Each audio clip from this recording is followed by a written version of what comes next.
A dancer needs no introduction, as he knows the magic of captivating people. He's a fantabulous choreographer, an unbiased judge, and a thrilling performer. Someone who has mastered true human values in handling fans, audience, and co-stars. An interview with Terence Lewis.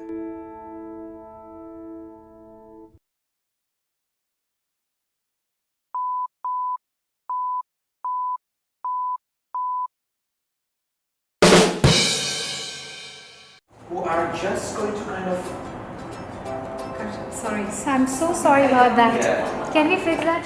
पर सामने जब तुम आते हो है सनम तो सिर्फ तुमसे प्यार करते That's what Terence does when he's not dancing. always singing. After my workout, I'm always in my house. I'm always singing. You must release one of our shows. No, Baba, please. Not one more. One more. Yeah.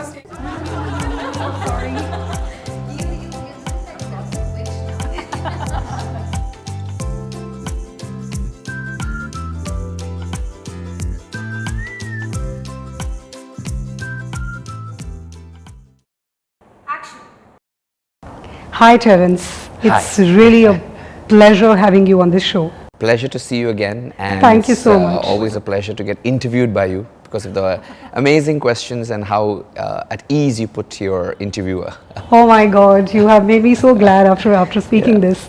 Terence, millions of people already know about your journey, how you have started, the challenges, the struggles, everything. But let's begin. I would really not want you to touch that flashback back again, but I certainly want to know कि आपकी entry in film industry as a choreographer कैसे हुई?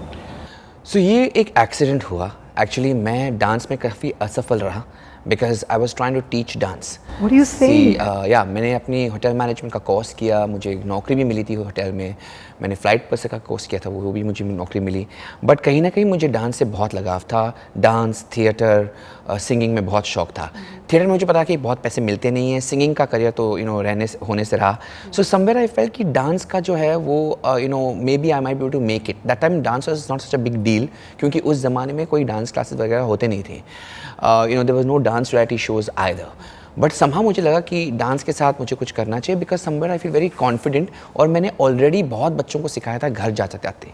But when I decided to switch into from dance to from going house to really having an academy for myself and letting people come to me rather than me going to them, that is where I made a very big mistake because वहाँ पर मैंने calculation नहीं की थी. As a management student I failed there because वो SWOT analysis जो होता है ना, strength, weaknesses, opportunities, threats, वो मैंने clear नहीं किया था because somewhere I didn't check कि when you go to somebody's house and teach तो वो उनकी सहूलियत होती है. They somehow it's more convenient for them.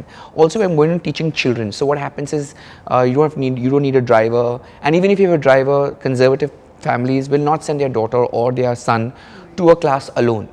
Because they're that small. So what happens is the time of the parents also goes waste. So somewhere I had not calculated that. I thought ki out of goodwill for so many years I've been teaching house to house, they'll come to me. Nobody came actually. So kahin na kahin wahan par I realized that was a failure. But I said okay, things are not working out. I must try to do something else. I realized that fitness का बहुत बड़ा craze चल रहा था. I started my fitness classes. जो fitness classes मैंने शुरू की, मैंने एग्ज़ाम दिए, मैंने पास हुआ, मैं फिर वहाँ पे सफल रहा और धीरे धीरे आई वुड से नॉट धीरे धीरे बहुत जल्द इन 6 months time I was teaching all and everybody who's who of Mumbai. Somehow they really loved the fact that I was in a female dominated industry of aerobics instructors who were helping the ladies to lose weight. So the male energy kind of really helped and everybody started coming to my class. And so would mind such an energetic and handsome choreographer and fitness instructor. That was a very skinny boy. I was very young. I was around my 20s. Right. और वहाँ पर उस दौरान मेरी मुलाकात हुई रीना दत्ता से. Reena Datta Khan, Reena was Amir's first wife. So that time they were together and they were doing Lagan. So I was helping her lose weight and get fit, and she had come for my class and she just threw this at me and said, there's this film Lagan I'm doing and we need a choreographer for one scene. Right. So मैंने कहा कि yeah, but I don't choreograph for films. I don't know how to. I've never assisted somebody. I've never learned anybody from anybody. I don't know. She says, no, you have to do it. The Indian choreographers will not be able to do it because it's a Viennese waltz. Oh. Where Amir dances with with the girl, the Grace, the main actor, the female, the foreign actor. Would you mind sharing the movie name once again? Lagan. Yes. So Lagan was the movie. And that time I thought, okay, theek hai. I said, I don't know anything about camera. I don't even know this Viennese waltz. He said, you go learn somewhere and come. So coincidentally, Siddharth Roy Kapoor, Yeah. that time was a young boy. And I somehow knew his mother, Salome Roy Kapoor. Okay. And she was the one who was the only one in Mumbai city who knew the Viennese waltz. She was an authentic, ballroom dancer. So I approached her. I found out through him, through various sources that Salome teaches. So I learned the Viennese waltz. And then Amir was very clear that he wanted the Viennese waltz because it was set in 1800. So he wanted to have that authenticity of the Viennese waltz that actually existed at that time. Wow. So वो वाला, that authenticity, that honesty in filmmaking, Amir is a stickler for all of these things. And there was Ashutosh Kuvarikar sir, and then there was Anil Mehta who was a cameraman. So I just landed up this young boy on the set, and I told them straight off, see, I don't know anything about cinema. I love cinema. I've always wanted to kind of, do films, but I never thought, Mulla ki daud masjid tak, I never thought in my wildest dreams that it would just come to me. It came to me by default, by coincidence. I didn't plan it. Most of my life is not planned so much. I just went, whatever came along, I took it up and tried to do my best. And that's what happened. I did it, and I worked with Bhairavi, who was also choreographing Ore Chori, and then I was doing the Viennese waltz section. It was a great experience, and from there, I don't know, because Lagan became such a big thing, and there were lots of young directors making new films like Jhankar Beats, and then there was Ram Gopal Verma who was doing Nach, and I was also doing my stage shows. I was also doing a lot of my stage shows, which are my contemporary dance shows. That's how I got my next movie, Jhankar Beats. That's how I got Antara Mali to watch one of my performances, and she said, I want to kind of dance like the way you do, and I want to do contemporary in this film. So Nach was my third film. So that's how I started getting films. And the day I got into television, that's the day I just said, okay, this is home. This feels right. Because somewhere I realized that this was Dance India Dance as a television show was one of those unique shows that came to me in 2009. So I started the journey in 2000. It was 9 or 10 years before I got my first break, in television. And when that happened, it was a great pleasure because it allowed me to be the choreographer I always wanted to be. Somehow films felt very restricted. It is set on the storyline. The characters also have to do certain things according to that. There is no really freedom in terms of what you can do, and you're limited because your artists are limited in doing what they could do. In the beginning, it was not easy because I was thinking in English, because although I was a boy from the Chawl, I knew how to speak Hindi, but the Hindi was Bombaya, "Ye tu kya kar raha hai bhaiya?" That kind of Hindi I had to speak because that's the basti kind of a talk. So somewhere I never spoke Hindi that much. So somewhere you go out of touch. And when I saw my first season, after the season got over, I said, okay, let's see the entire season. I was like, oh my God, I'm terrible. I have really made such big mistakes and blunders in the gender, being very clear in the articulation. I said, I really need to brush up on my Hindi. I cannot do this if they're going to approach me the second time. Terence, I think you're one of the finest examples in terms of letting the parents as well as children know how to balance things beautifully in terms of your academics, in terms of your passion, and in terms of achievement. You were the most pampered student by your teachers, you know.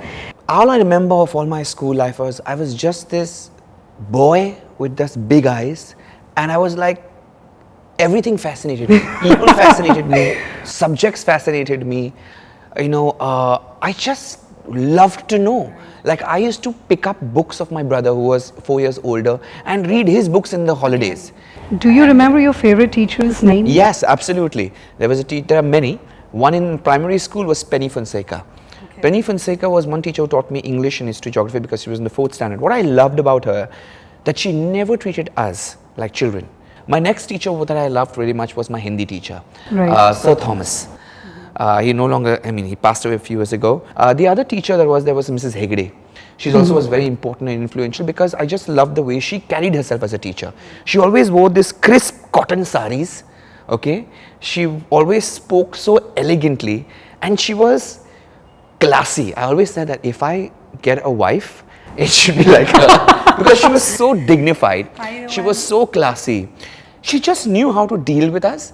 And without, going, which all the teachers say, I will punish you. And typically, how teachers get in a boys' school. Mentality, yeah. So they always, She was the only one who would just smile. She would be very sarcastic, and she would just kind of, get, and yet not mean, but she would kind of get your attention and get things done, So there was this amazing charm about her, how she conducted herself.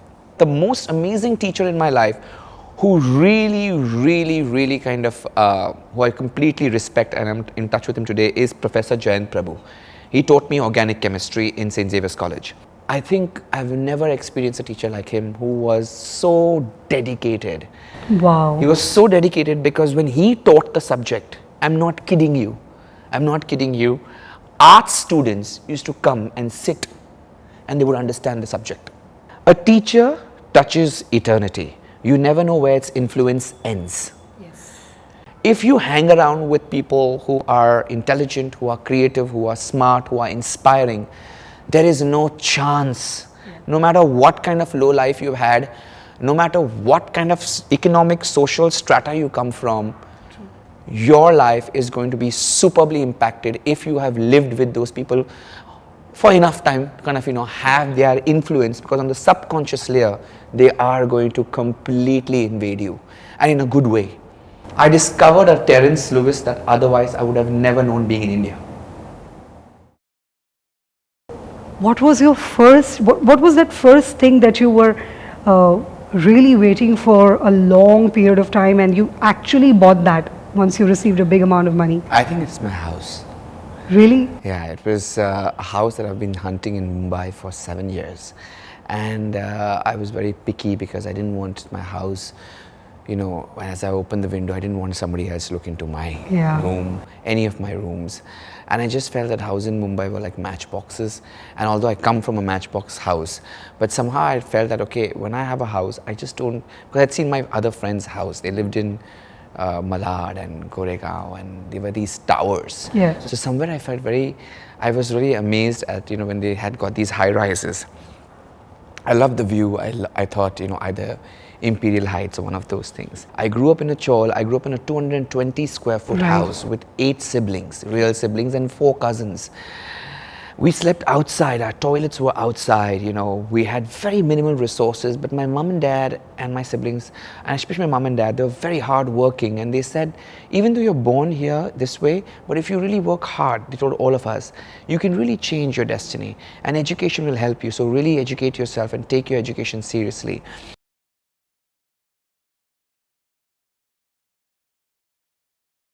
I still remember I was happy, and we all were happy, simply because we had grown up in this environment and we had accepted that this is the environment and we'll have to deal with it. So I think that has also helped all of us deal with all kinds of stress, because we lived in a stressful environment. We had to share our stuff, and my parents were the epitome of being really, really the nice people, because they were just so sweet. They would go out of their way to do things.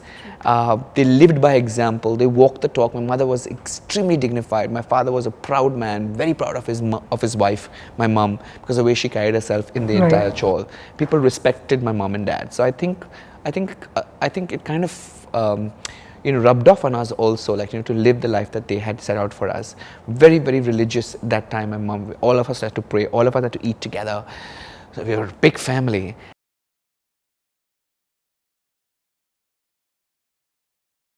I couldn't ever open my mouth and say, I need work. But somehow I used to create that sensation where work is to come to me. And once it came to me, I would make sure it never went out of my hands. Once the work, I had a huge problem asking for work, or going. Like I used to train Madhuri, I used to train the Khans, I used to train all of them. But I never had the guts to say, can you introduce me to the film world and can I become a choreographer? Never. I just wouldn't be able to go and say, and they loved me. Like all of these Khans' wives, I'm they sure. were all beautiful women, really, really beautiful as people also, helping them lose weight.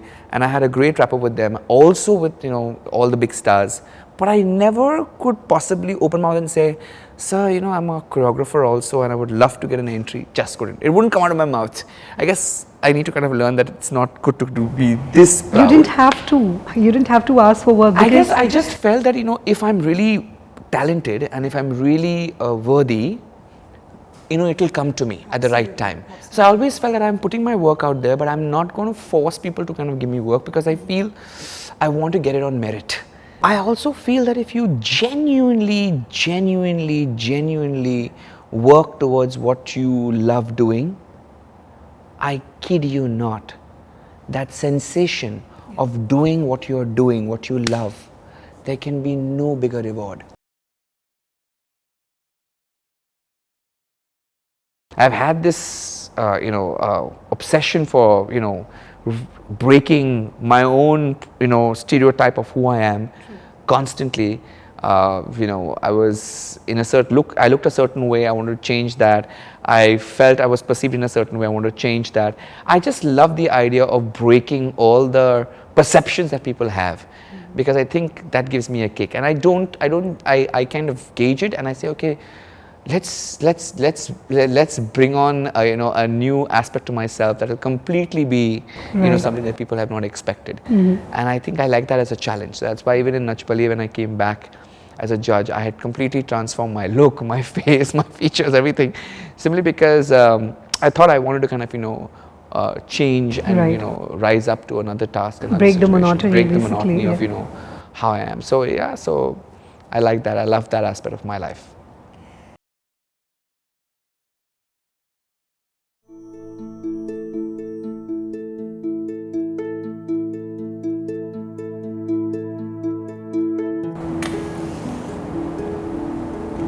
So we are doing this as per the pratha of my show. Usually we ask all our guests to light a candle and leave a beautiful message for their fans. Terence, I want you to do the same thing. So let the light which is outside light the light within each one of us, and may we shine to the highest potential that we were always meant to be. May our frequencies really rise up and our energy and vibrations really light ourselves and the people around us. Wow, thank you so much, Terence, for coming on this show. Pleasure. And for doing this, for all your fans, for your loved ones, Pleasure. everybody. Thank you.